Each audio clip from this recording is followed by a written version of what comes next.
Welcome back to the Diesel Podcast. I always enjoy chatting with you, and you've built quite the enthusiastic following, especially on our Discord server. There's been a couple guys that definitely love hearing from you and had questions, and so today I look forward to kind of jumping into those and chatting about engines in a different way than we have. But I'm glad to be able to chat with you today and catch up, see what you've been up to. My pleasure. I'll have to tell the family to keep the cards and letters coming. Those are my fans out there.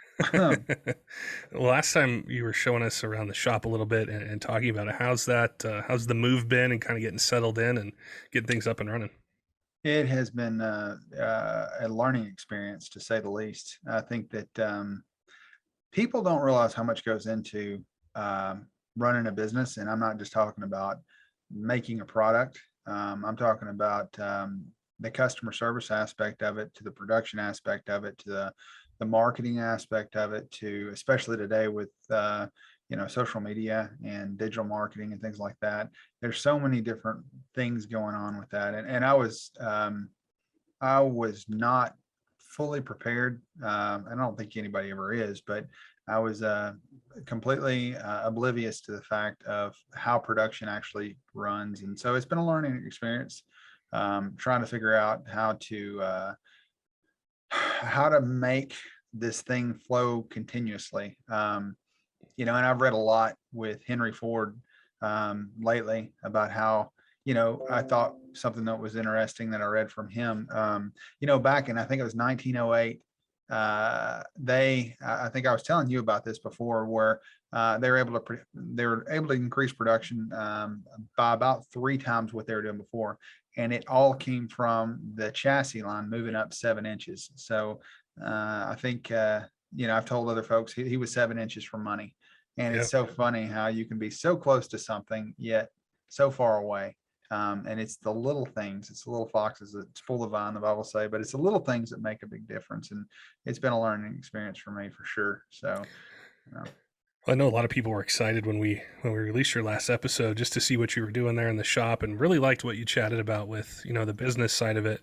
But on this episode, I really wanted to get back to the root of what we talk about, which is diesel engines. And this question came from somebody on Discord, and they said, "Hey, I've listened to Cass chat with us about Power Strokes and 6.4s and 6.0s. We've done, Duramax talk, but he wanted to know more about what would go into building an engine for something that's not an 1/8 mile or 1/4 mile track, something that's more endurance racing, marathon racing, something that's a lot of miles." And so I wanted to ask you about that side of it, because I see so many similarities between, going fast for a short distance versus a guy that may have a truck and put, 60,000, 100,000 miles a year on it, or maybe one of those guys with a truck that gets to 500,000 or 1,000,000 miles. Just the difference between the two kind of builds and what you see on that endurance side of motorsports and building engines for them. Yeah, that's a good question. There is really, and truthfully, it's harder to build an engine for endurance than it is for the 1/4 mile track. It's harder to build a 1,200 horsepower or 1,400 horsepower engine, or less, say a 600-700 horsepower engine, that is going to see sustained loads day in, day out, or miles and miles and miles, and so many heat cycles. Duration is generally what kills things. Most things can live for a short time under extreme conditions, but when you're talking about extreme racing like that, the biggest enemy of that is definitely heat. So the things that you have to really consider when you have something like that kind of application is the materials that you're using for the valve train, the materials that you're using for the pistons. Oil temperatures are going to be absolutely crucial at that point, because you're maintaining such a load. At a certain temperature, about 240 degrees, oil starts to oxidize.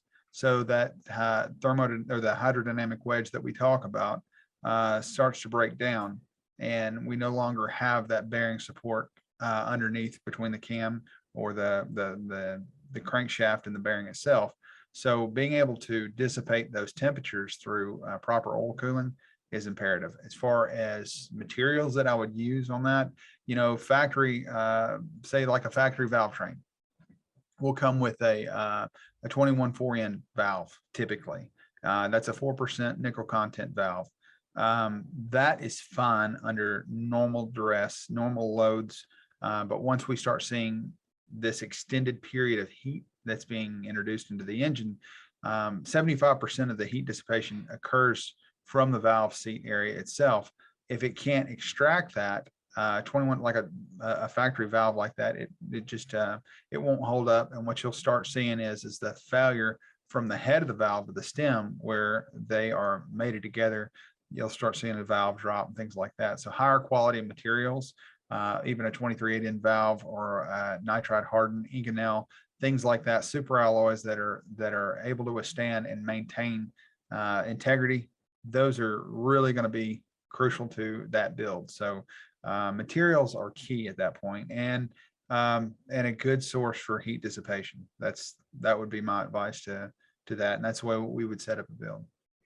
And when it comes to those kind of materials, when I think of drag racing or sled pulling or something like that, it's been done so many times at so many different power levels for so many years that there's a lot of trial and error and perfection that can try to be attained with it. But I don't see a lot of guys that are out there trying to do these long mile races or these endurance races. So is that almost uncharted territory in a way, or are there places you can look to in the gas world for material experiments or things that they went through to say, okay, this is going to hold up to this kind of temperature for this long, and you can kind of mesh the two together? The greatest avenue for that, if you really want to know who's doing it right, it's not even in the racing scene.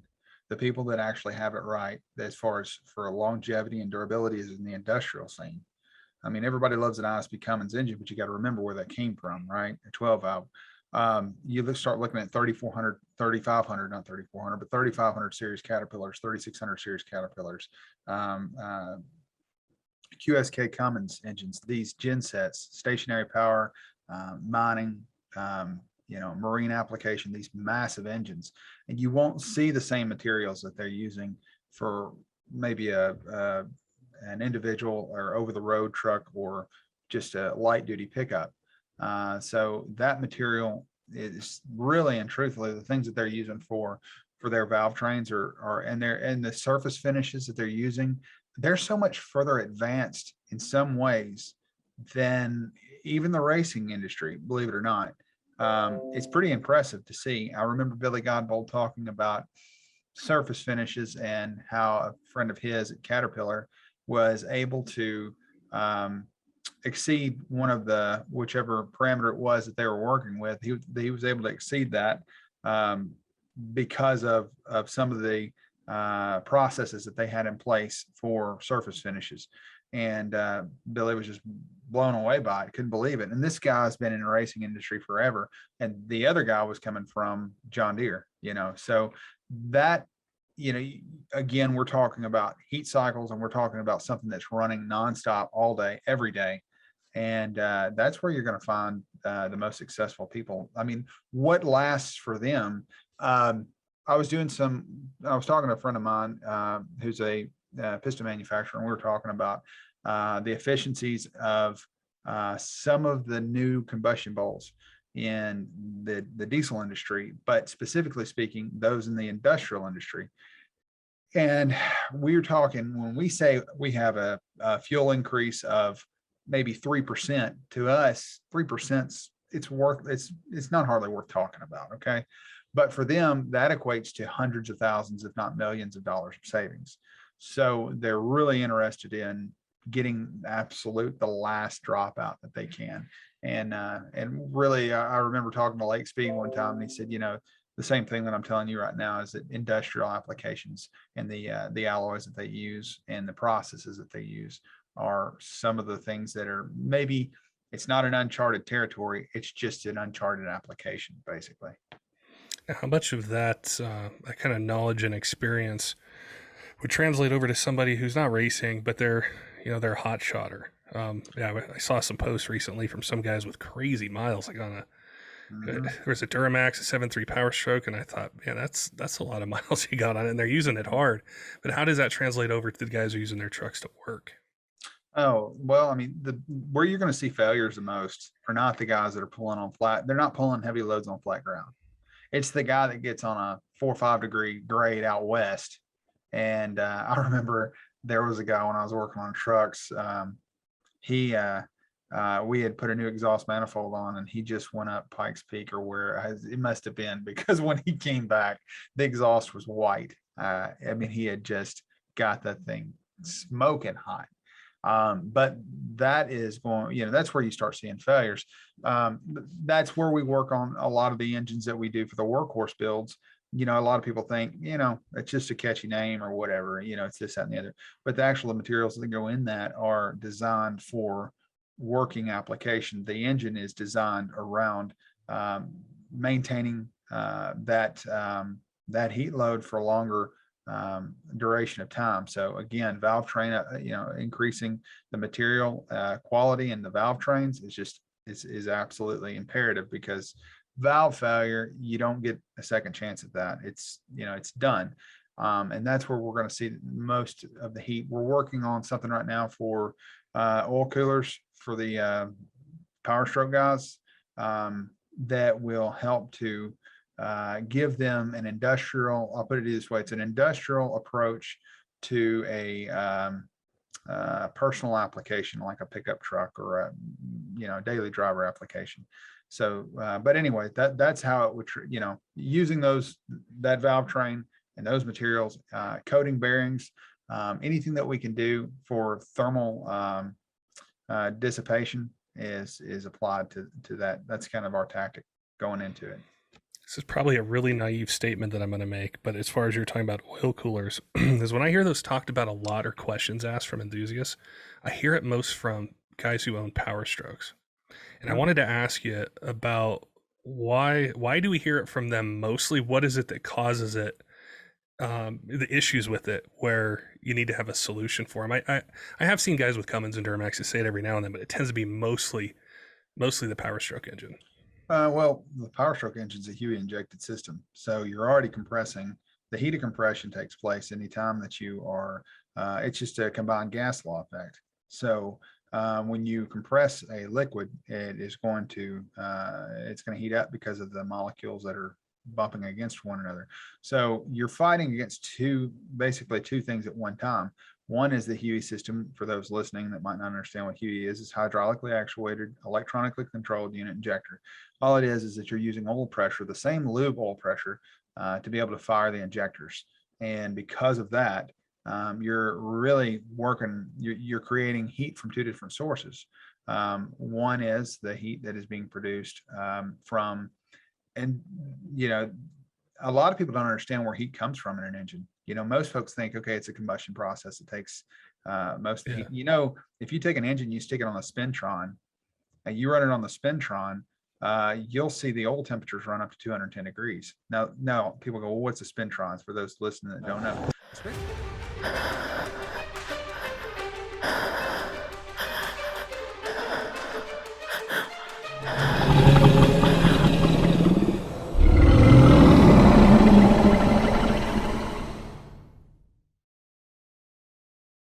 Spintron is nothing more than an engine that's basically been gutted. It has a mandrel for the crankshaft, and there's no combustion that's taking place. It's being driven by an electric motor. It's not actually, there's no fuel that's being applied to the cylinders. But the valve train itself, which leads me to another thing that we're talking about, and we talk about our valve covers, and I know I beat a dead horse with that, but what we saw was 5 to 6 degree oil temperature drop from the valve covers for two reasons.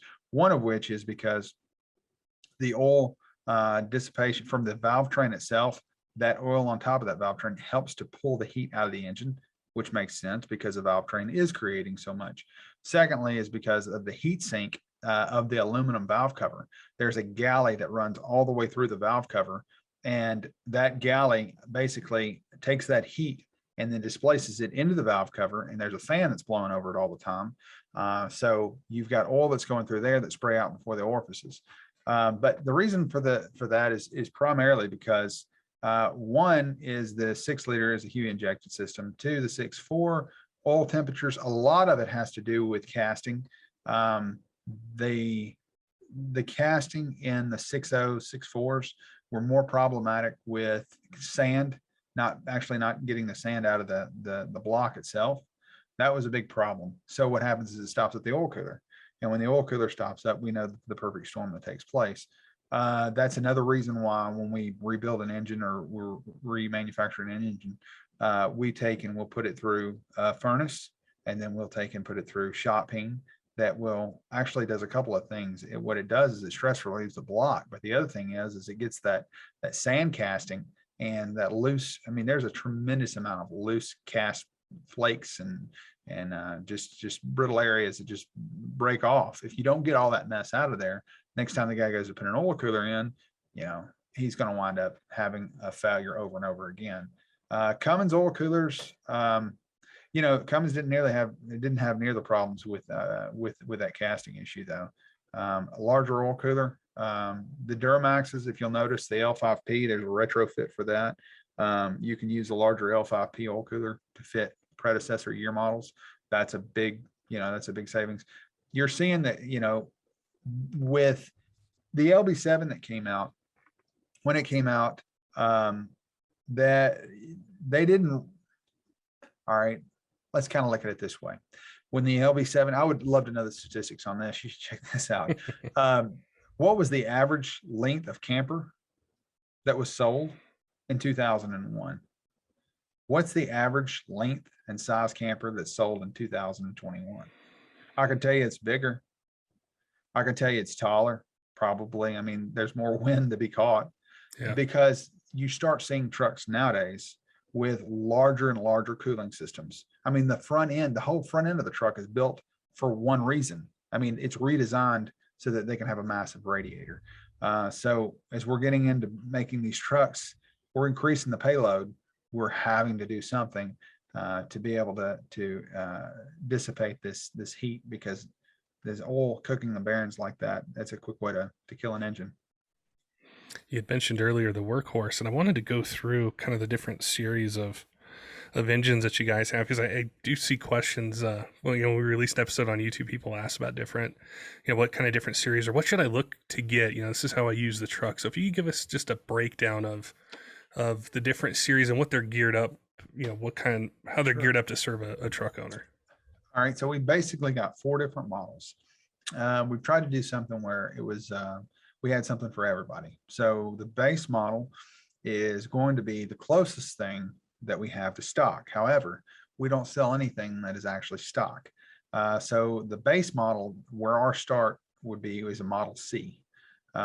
It's kind of a play off Model T from Ford, but C for Choate. But the reason why we have this is so that it's a value, it's a good value, it's a good engine for customers that are really on a tight budget, that are just trying to get going again.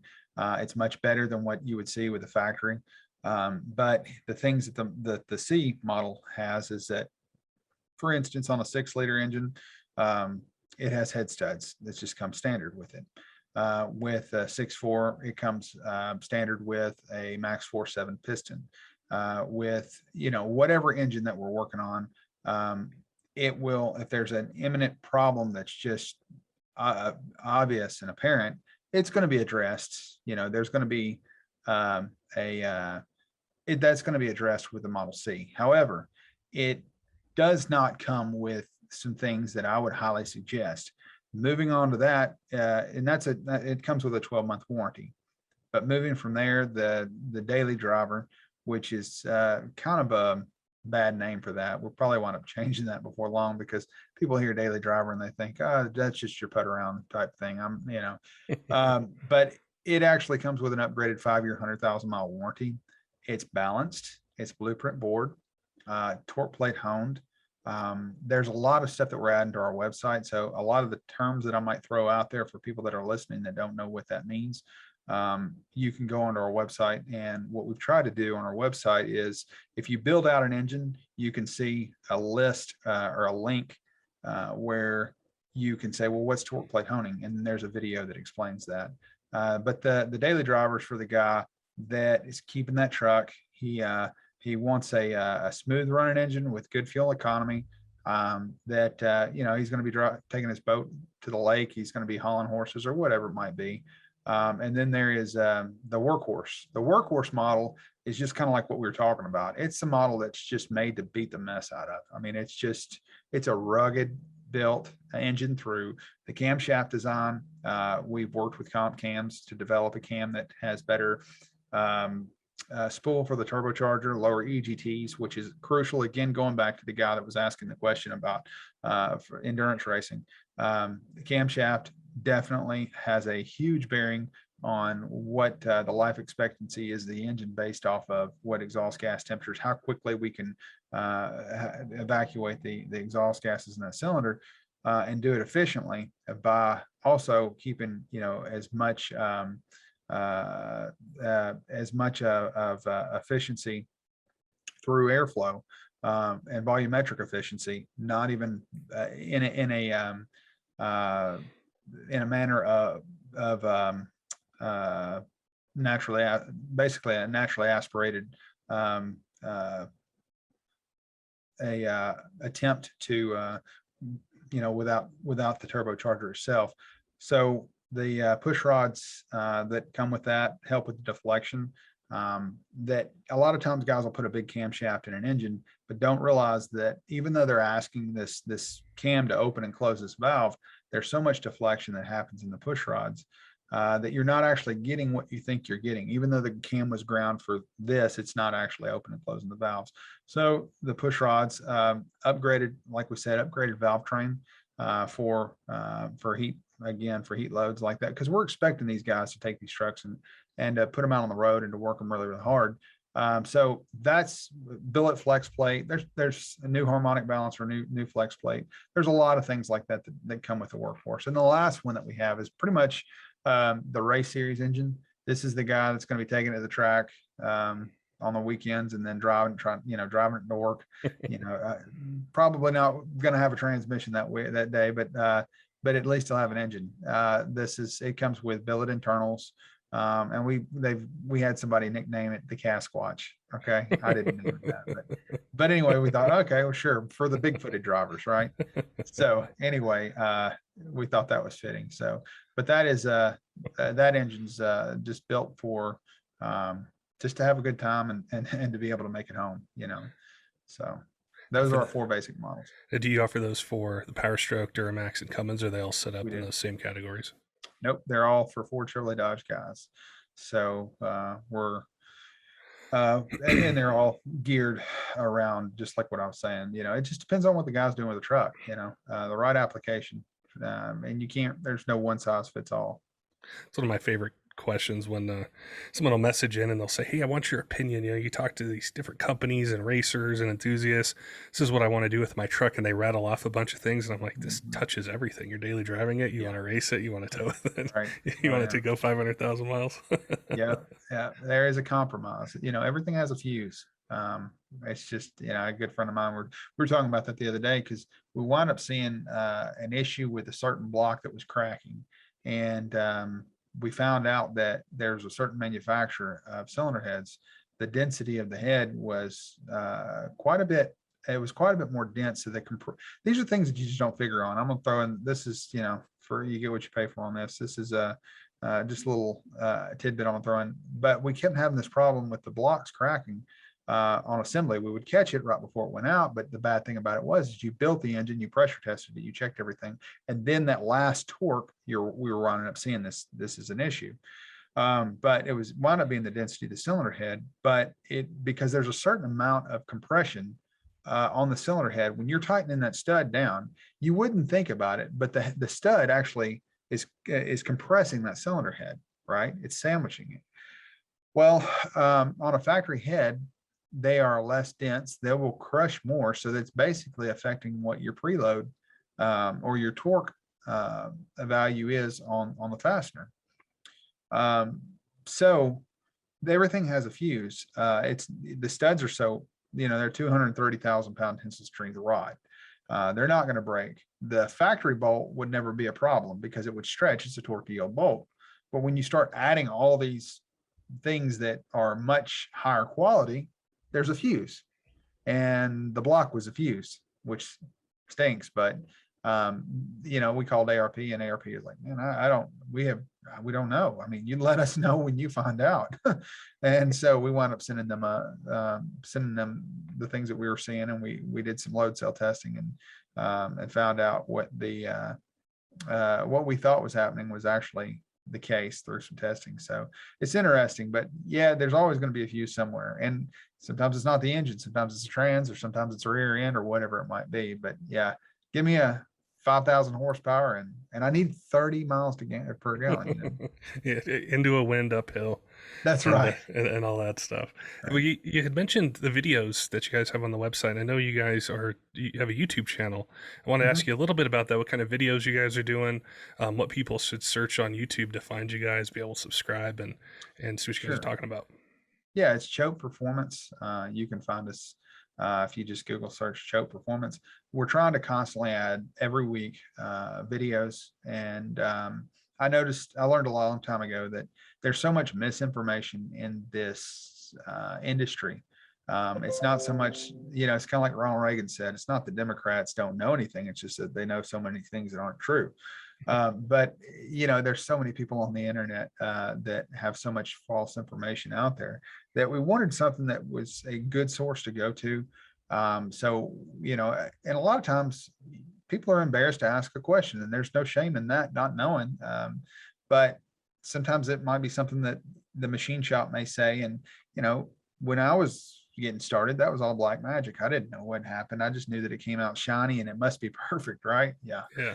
Uh, but we basically talk about machining processes. There's a lot of different things that we talk about, and products that we put in there, things that we do make our engines different, or the failures that we see on certain platforms. Those are all things that we try to, and like I say, daily or weekly, we're trying to load those kind of things. So Choke Performance is where you can find us on YouTube, and check that out.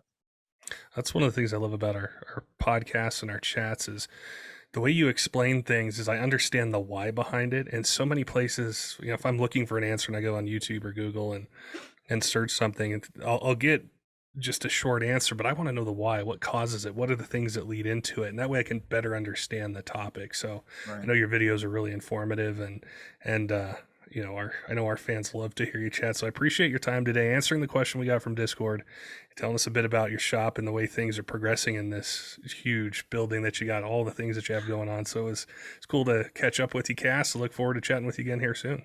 My pleasure. Thanks for having me.